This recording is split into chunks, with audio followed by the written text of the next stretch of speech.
Hi, it's Aaron from Bellwether Insurance. Out here on my backyard on this beautiful summer day. We got a big rainstorm today, so I thought I'd take a couple minutes and talk about flood insurance. So first, my obligatory disclaimer, the ultimate authority on your insurance is your policies and your agent, in that order. That being said, this is general information that hopefully you'll find helpful. It's accurate. So what is flood? Well, flood is not covered peril on most homeowners policies. So if you need flood, generally speaking, you get a separate policy specifically for flood. Now, FEMA designates flood as 2 or more acres or 2 or more parcels of normally dry land that become inundated with water. Plain and simple.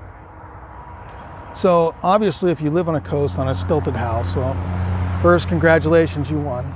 Secondly, you already know you need flood insurance. You know, it's a no-brainer. You know, also if you live in a river valley and there's cliffs on both sides and you've got a nice little house on the bend of a river, you should probably know you need flood. Now out here in Ohio, where it's pretty flat, you can see my yard's pretty flat, a little harder to tell. So there's 2 ways you can do that. One is, if you've been living in your house for a long time, is just knowing where the water sits and where you sit in relationship to the land around you, or the cliffs around you, are there rivers, creeks? Are you high or are you low? Are your neighbor's houses higher and yards higher than yours or not? You know, very simple. Secondly, this is probably the more accurate way. You go to FEMA.gov and you can just look for flood zone search, and you just type in your address. It's a real simple search, and you can see exactly where you'll put a little Google pin on where your house sits in relation to the known flood zones. One exception to that is, just because you're not in a flood zone, if you're right next to a flood zone, you're pretty much in a flood zone. You know, all that means is that's a hard line on a map, what the banks usually use to determine whether or not you need flood insurance for a mortgage. In actuality, about 30% of flood claims, 30 percentile, somewhere around there, of flood claims come from what we call Zone X, the low risk zone, that lie right next to a high risk zone. So keep that in mind.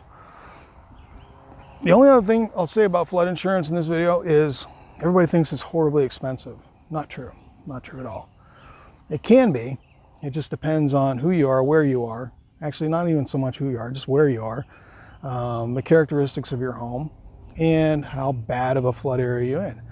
You know, now, again, if you're that lucky guy or girl with a house on stilts in the Outer Banks of North Carolina, yeah, your flood insurance isn't going to be cheap.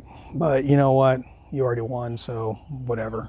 But out here in Ohio, basically, for the most part, flood insurance should not be that expensive. Again, it depends. You know, are you on a severe repetitive loss property? You know, does it flood a lot? And most of the time the answer is no. So even if you're in a flood zone, we can get the insurance. We have some private flood options along with the FEMA-backed products. And flood insurance isn't that bad. I mean, a house like ours, you know, we're in a zone, and if you're in a zone X, if you're not in an actual flood zone, it's really cheap. I mean, maybe $300 a year. So keep that in mind. It's really not as bad as everybody thinks it is. And again, if for whatever reason you can't look up your address and see where you lie on a flood zone, or if it's something you're worried about, give us a call. Be happy to answer any questions you have. Please do me a favor.